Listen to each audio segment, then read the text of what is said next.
Hello everyone, welcome back.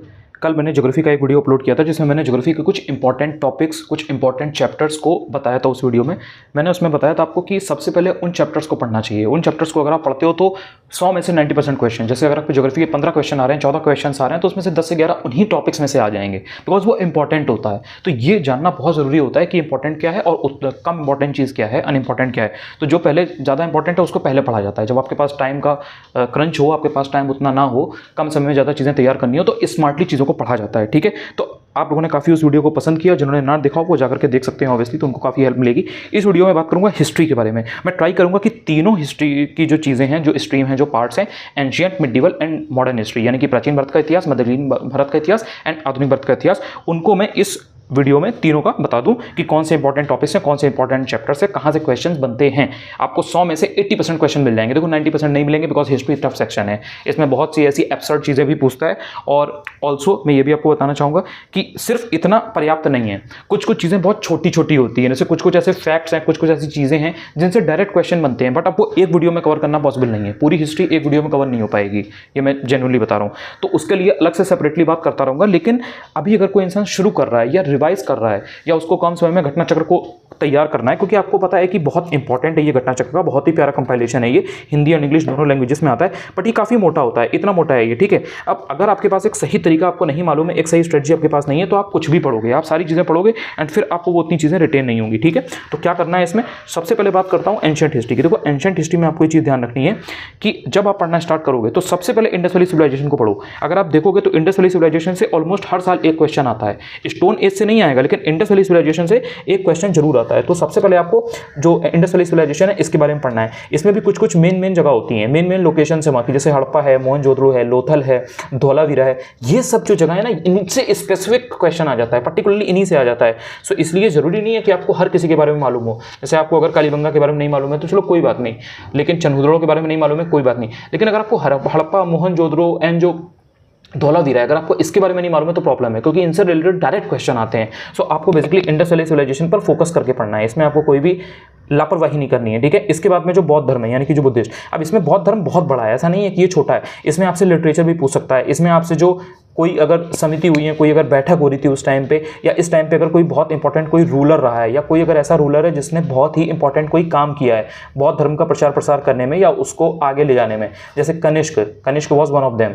तो Kanishka important है, तो कनिष्क के बारे में पढ़ लीजिए। कुषाण वगैरह हो गए, उनके कॉइन वाइन का क्या सिस्टम था, ये इंपॉर्टेंट है, क्योंकि कहीं ना कहीं ये बौद्ध धर्म से ही रिलेटेड है, आपको ये चीज़ समझनी पड़ेगी। इसके बाद में जब आप बात करोगे तो आप देखोगे कि जैन धर्म जो है ना, जैन रिलीजन, ये भी बहुत इंपॉर्टेंट है। आपने देखा था कि इससे रिलेटेड जो तीर्थंकर वगैरह हैं उनसे रिलेटेड क्वेश्चन अक्सर आ जाते हैं। आरओ का अगर आप मेंस का पेपर एनालाइज करोगे तो उसमें आपको एक क्वेश्चन देखने को मिलेगा तीर्थंकर से रिलेटेड। ठीक है, और सेम आपको वही क्वेश्चन यूपी पीसीएस के प्रीलिम्स में देखने को मिला था 2021 वाले। ठीक है, और सेम वही क्वेश्चन रिपीट हो गया था। तो इसके थ्रू मैं आपको ये बताता चल रहा हूँ कि ये सब जो चीज़ें मैं बता रहा हूँ वो कितना रेलिवेंट है। और उसके बाद भी अगर आपको डाउट होता है तो आप पीवाईक्यू जाके एनालाइज करना, तो आपको पता चलेगा। इसके बाद में जैसे बात करोगे 6th सेंचुरी बीसी की, जो वहाँ पे पॉलिटिकल कंडीशन हो रही थी, जो उथल पुथल चल रही थी, उससे रिलेटेड क्वेश्चन अक्सर आता है। मतलब अगर एंशिएंट हिस्ट्री से क्वेश्चन आएंगे तो इन्हीं में से घूम फिर के आएंगे। तो आपको इनके अंदर थोड़ा डीप में जाके पढ़ना है, इन डेप्थ पढ़ना है। जैसे मौर्य है, सो मौर्य के बारे में आपको थोड़ा थोड़ा पता होना चाहिए कि इस टाइम पे कोई अगर ट्रैवलर आया तो उसका आपको पता हो, मौर्य में जो मेन रूलर थे उनका पता हो। जैसे कि अगर बिंदुसार है, सो बिंदुसार का आपको आइडिया होना चाहिए। जो डिफरेंट डायनेस्टी थी, यानी कि जो वंश हुआ करते थे, उनके बारे में आपको आइडिया होना चाहिए। जैसे हर्यंक है, सो हर्यंक में कौन था, कौन रूलर था। या जैसे अगर आपसे पूछा जाए कि अजातशत्रु, सो अजातशत्रु कौन था। या आपसे अगर पूछा जाए कि उदयन कौन था, उदयन। ठीक है, तो ये आपको पता होना चाहिए। कौन सा किसने एरिया जीता, कौन सा किससे जीता, ये आपको पता होना चाहिए। कुछ बेसिकली जो आपकी अवंती वाला रीजन है, उज्जैन वाला, उसमें आपको पता होना चाहिए कि वहाँ पे कौन सा राजा था, वाराणसी में क्या चल रहा था। ठीक है, उस टाइम पे वाराणसी में क्या चल रहा था, लिच्छवी जो आपका रिपब्लिक है ये क्या था, ये पहला था कि लास्ट था, ये सब आपको चीज़ें पता होना चाहिए। इनसे रिलेटेड घुमा के क्वेश्चन आता है। उसके बाद में जैसे मौर्योत्तर है, तो मौर्योत्तर के टाइम पे यानी कि जो पोस्ट मौर्य है, इसमें कुछ काफ़ी इंपॉर्टेंट चीज़ें हैं, उनसे इन डेप्थ फैक्ट्स आपसे पूछ लिए जाते हैं। तो बेसिकली आपको ये पढ़ना है। अब यहाँ पे गुप्तोत्तर इतना इंपॉर्टेंट नहीं है, जो गुप्तोत्तर है, पोस्ट गुप्ताज, वो इतना इंपॉर्टेंट नहीं है, लेकिन गुप्त बहुत इंपॉर्टेंट है। अब इसमें गुप्ताज में क्या आ सकता है, गुप्ताज में आप अगर देखोगे तो जैसे कुमार गुप्त है, सो कुमार गुप्त के बारे में आपको पढ़ लेना है। कुमार गुप्त के आपको अभिलेख देखने को मिलते हैं, सो अभिलेख आपको पता होना चाहिए, यानी कि जो इंस्क्रिप्शंस हैं उसके, ठीक है। इसी तरीके से आप आओगे तो आपको समुद्रगुप्त देखने को मिलता है। समुद्रगुप्त वेरी इंपॉर्टेंट, यूपीपीसीएस का 2022 का आप पेपर उठा के देखोगे तो आपको एक क्वेश्चन देखने को मिलेगा इसके ऊपर, उसमें आपको कॉपर प्लेट जो थी वो उस बदल दी गई थी, तो वो आपको ध्यान देना है। इसके बाद आप देखोगे कि स्कंदगुप्त का नाम आता है। फिर ये जो गुप्तास थे इनकी किससे बैटल चलती थी, इनकी किससे युद्ध चलता रहता था, ये आपको पता होना चाहिए। हूणों से चलता था कि किससे चलता था, एंड ये जो हूण थे ये कौन थे, इनकी कोई क्या 2-3 ब्रांचें थी, तो ये सब आपको पता होना चाहिए कि उनकी ब्रांचेज वगैरह कितनी थी, कहाँ पे था, क्या था। फिर आप दक्षिण भारत में यानी कि आप साउथ इंडिया में आओगे, वहाँ पर आपको देखो वहाँ पे चेर भी हैं, पांड्या भी हैं, बहुत सारे लोग हैं, लेकिन चोल मोस्ट इंपॉर्टेंट है। चोल के बारे में अगर आपको नहीं पता है तो इट इज़ प्रॉब्लमेटिक। पल्लव के बारे में आपको नहीं पता है तो इट इज़ प्रॉब्लमेटिक। अब जैसे नरसिंह वर्मन है तो वो कौन है, क्या है, यहाँ पे जो महाबलीपुरम वाला है वो क्या है, रथ मंदिर जो है वो क्या है। तो ये सब बहुत बेसिक चीज़ें हैं, ये सब आपको पता होना चाहिए। जैसे इसमें ये चोल हैं, सो चोल में भी आपको एक देखने को मिलता है कुलोत्तुंग, ठीक है, एक आपको देखने को मिलता है राजेंद्र वन, ठीक है। तो ये सब जो नाम है ना ये मोस्ट इंपॉर्टेंट है। जैसे विजयालय है, विजयालय, ठीक है, सो विजयालय ने ही फाउंड किया था इसको, ये फाउंडर था, ही वॉज द फाउंडर, ठीक है। तो ये आपको पता होना चाहिए कि चोलास का फाउंडर कौन था। अब जैसे आप इसके बारे में पढ़ोगे तो आपको मिलेगा कि जो आपके चोलास हैं इनमें लोकल जो सेल्फ गवर्नमेंट है उसके लिए ये बहुत जाना जाता है, ठीक है। तो इस तरह से जब आप चोलास में डिटेल में जाओगे तो आपको चीज़ें मिलेंगी। बस एंशिएंट में इतना ही है, इतना भी अगर पढ़ लोगे तो 3 से 4 से क्वेश्चन से ज़्यादा आते नहीं हैं, मैक्सिमम 4 आएंगे, वैसे तो 2 ही 3 आते हैं, तो आपको इतने से मिल जाएंगे। अब इससे ज़्यादा पढ़ के जाओगे तो फिर वहाँ से ऐसे वो कुछ भी पूछ लेगा, उसमें पूछ लेगा कि स्कंदगुप्त की 3rd बीवी कौन थी, या जो कोई अगर वहाँ पे किसी की कोई बंदी थी, कोई बहुत अगर पॉपुलर इंसान था तो उसका पूछ लेगा कि उसका तीसरा पति कौन था। अब इस तरीके के क्वेश्चन पूछ लेगा तो वो नहीं बता पाओगे, ना ही वो बताने चाहिए। लेकिन जो बेसिक क्वेश्चन आते हैं, जैसे अगर आपसे जैन लिटरेचर पूछ लेता है तो आगम वगैरह आपको पता होना चाहिए, या जैन लिटरेचर में जो मेन वहाँ पे पोइट वगैरह हुए हैं उनके बारे में आपको आइडिया होना चाहिए, या इससे अगर रिलेटेड कोई लोग थे जैसे चरक हैं, जीवक हैं, तो ये सब किसके टाइम पर हुआ करते थे, ये सब आपको थोड़ा थोड़ा आइडिया होना चाहिए। जो बुद्धिस्ट लिटरेचर है इसमें आपको पता होना चाहिए कि हाँ बुद्धिस्ट लिटरेचर में कौन सा एक्चुअल में यहाँ पे थे, कौन से पॉपुलर थे, ठीक है ना, क्या इनके आर्य सत्य क्या थे, क्या चीज़ें थी। तो ये सब चीज़ें अगर आपको आइडिया है तो एंशिएंट हिस्ट्री आपकी निपट जाएगी, आपको दिक्कत नहीं होगी। इसके बाद में बात करते हैं मिडिवल हिस्ट्री की। मिडिवल हिस्ट्री थोड़ा सा जल्दी बताऊंगा, एंशिएंट हिस्ट्री थोड़ा ज़्यादा आप लोग को टफ लगती है, इसलिए मैंने इसको थोड़ा सा जल्दी नहीं बताया था।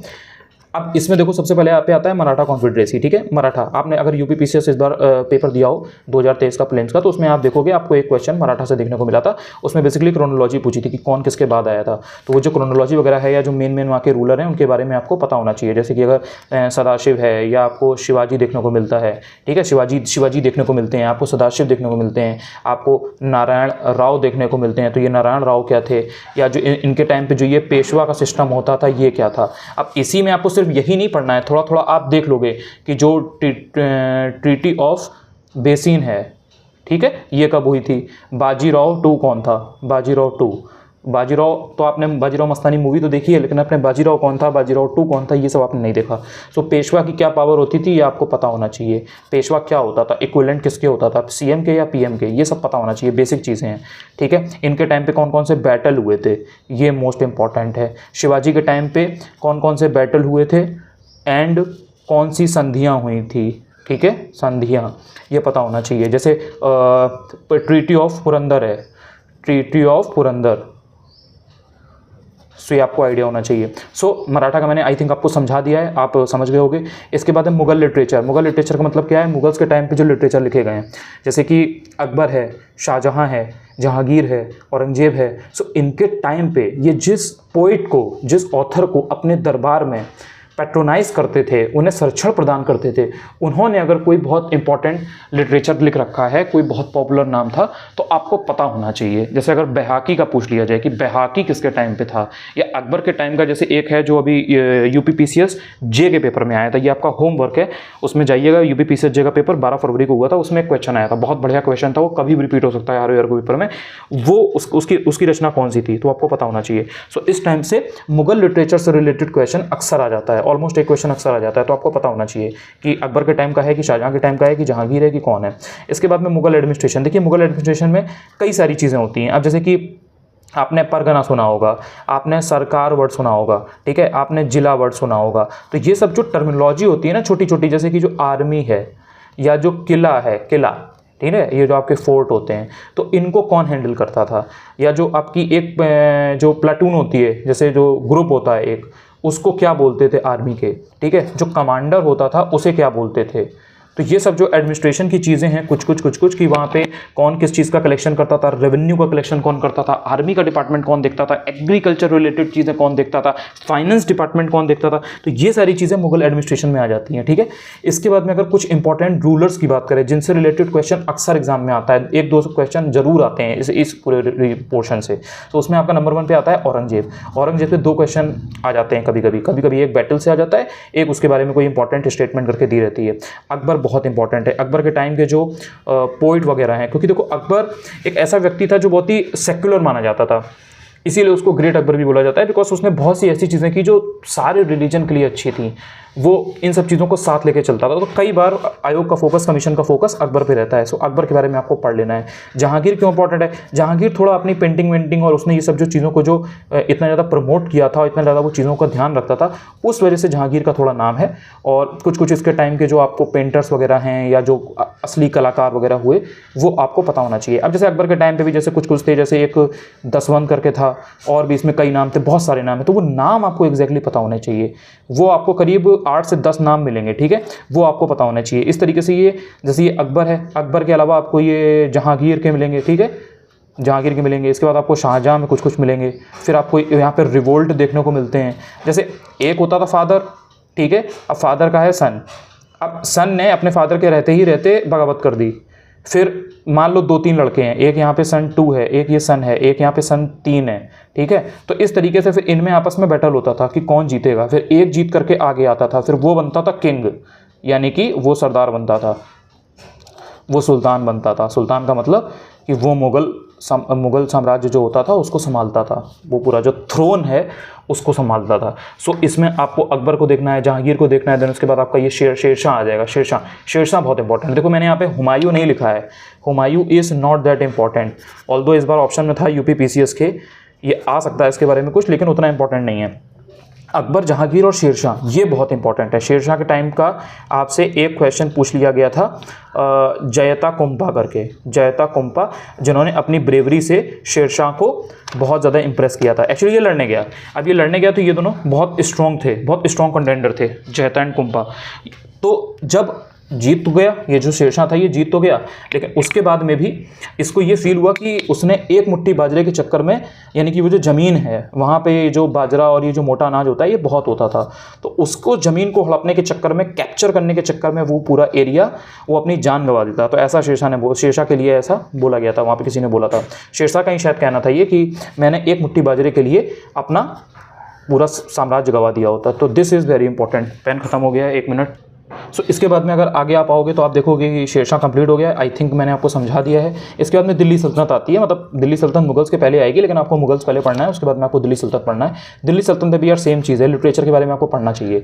इसमें आपको पता होना चाहिए कि जैसे फ़वाइदुल फ़वाद है, आपने देखा होगा फ़वाइदुल फ़वाद देखा गया था। इसी की तरफ आपको पता होना चाहिए कि हाँ कि बैहाकी किसके टाइम के था, ठीक है। बैहाकी के अलावा अगर आपसे पूछा जाए कि अलबरूनी किसके टाइम पे था, अलबरूनी, तो आपको अलबरूनी का आइडिया होना चाहिए। इसी के साथ आपसे अगर पूछा जाए कि मोहम्मद बिन तुगलक बहुत लॉरिएट आदमी था, ये बहुत पढ़ा लिखा नोबेल आदमी था, ये काफ़ी इसने पढ़ाई कर रखी थी, काफ़ी माना जाता था इसको। सो इसके टाइम पे कौन था, या ऐसे अगर आपको याद नहीं है तो ये बताओ कि रेहला किसकी रचना है। रेहला इंडिया के ऊपर जो लिखी गई है वो किसकी है। या इब्ने बतूता कौन था, इब्ने बतूता हु, ठीक है, तो ये आपको पता होना चाहिए।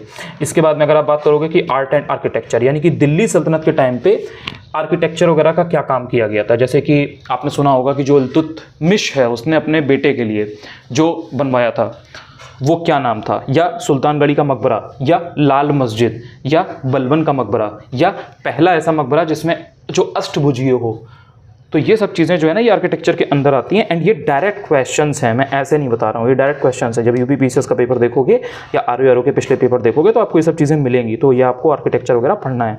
इसके बाद में एडमिनिस्ट्रेशन, जैसे मुगल एम्पायर, मुगल आपको मैंने मुगल्स में बताया ना मुगल एडमिनिस्ट्रेशन में, ऐसे ही दिल्ली सल्तनत के टाइम पे जो ये जिले होते थे, राज्य होते थे, इनको क्या बोला जाता था, टेरिटरीज को, एंड कौन क्या संभालता था डिपार्टमेंट, ये आपको पता होना चाहिए। जैसे अगर मैं आपसे बोल दूं कि जो दीवाने रियासत है, रियासत, तो ये किस लिए था, मैं आपसे पूछ लूं कि दीवाने कोही, ठीक है, तो ये आप बताओ, तो ये आप कैसे बताओगे, तो ये सब आपको पता होना चाहिए कि एडमिनिस्ट्रेशन के अंदर में कौन कौन से डिपार्टमेंट आते थे।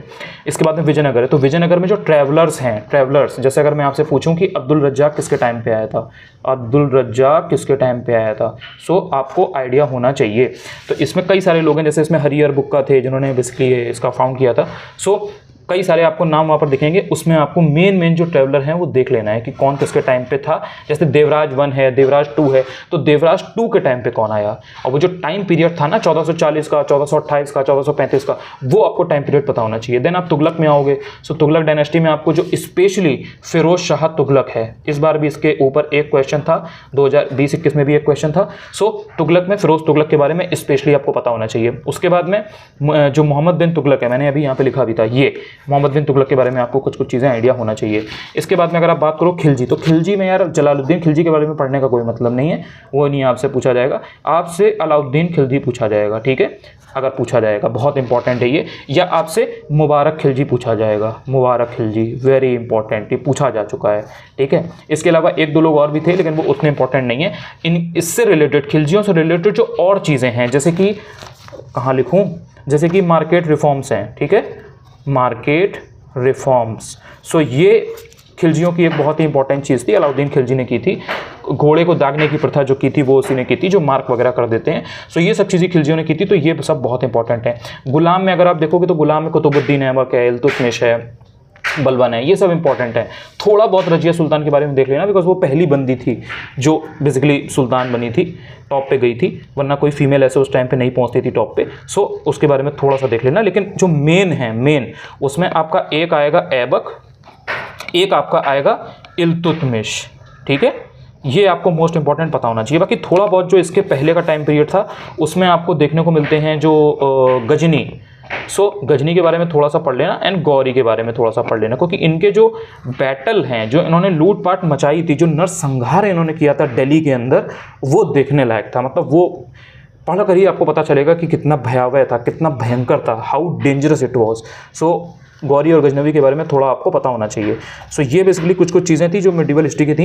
ये वीडियो ऑलरेडी काफ़ी लंबा हो गया है, मैं सोच रहा हूँ कि मॉडर्न हिस्ट्री को बाद में बताता हूँ। आई होप आपको इस वीडियो से काफ़ी क्लैरिटी मिली होगी, और बाकी जो छोटी छोटी इंपॉर्टेंट चीज़ें, जो इंपॉर्टेंट क्वेश्चन है यार, वो मुझे पता है, वो मैं बता दूंगा। अगर भरोसा रखोगे, वीडियो को पसंद करोगे, बताओगे कि हाँ एक्चुअल में फ़ायदा मिल रहा है, तो वो इंपॉर्टेंट क्वेश्चन, वो इंपॉर्टेंट टॉपिक्स भी पढ़ा दूंगा इसी तरीके से। लेकिन कॉमेंट में बताना ये चीज़ कि यार ये सब चीज़ें हेल्प कर रही है कि नहीं, बिकॉज इट टेक्स टाइम, मतलब मेहनत लगती है इसमें। तो अगर अच्छा लगेगा तो बनाने में कुछ नहीं लगता है, लेकिन अगर पसंद नहीं आएगा तो फिर कोई मतलब नहीं है ये सब बनाने का, है ना। तो फिर दूसरे तरीके से कम्युनिकेट करने की कोशिश करूंगा। खैर, अगर टेलीग्राम चैनल ज्वाइन ना किया तो चाहो तो ज्वाइन कर सकते हो, वहाँ पे ऑलरेडी फ्री मेंटरशिप प्रोग्राम चल रहा है, ऑलरेडी काफ़ी लोग पढ़ रहे हैं, सीख रहे हैं, लगातार हो चुके हैं उसमें 12 दिन। और अगर आप चैनल पर नए हो, यूट्यूब चैनल पर अगर आप पहली बार आए हो, अगर आपको वीडियो अच्छा लगा करे तो आप चैनल को चाहो तो सब्सक्राइब भी कर सकते हो। सब्सक्राइब करते हो तो अच्छा लगता है, मतलब नंबर बढ़ता है, तो बस ये लगता है एक एक्सटर्नल मोटिवेशन रहती है। बाकी मेरा तो काम ही है, मुझे तो पढ़ाना ही है, मुझे तो शेयर करना अच्छा लगता है, तो मैं तो वो तो करता ही रहूँगा। चलो बाय, टेक केयर, बताना वीडियो कैसा लगा, ठीक है, बाय, साइन ऑफ।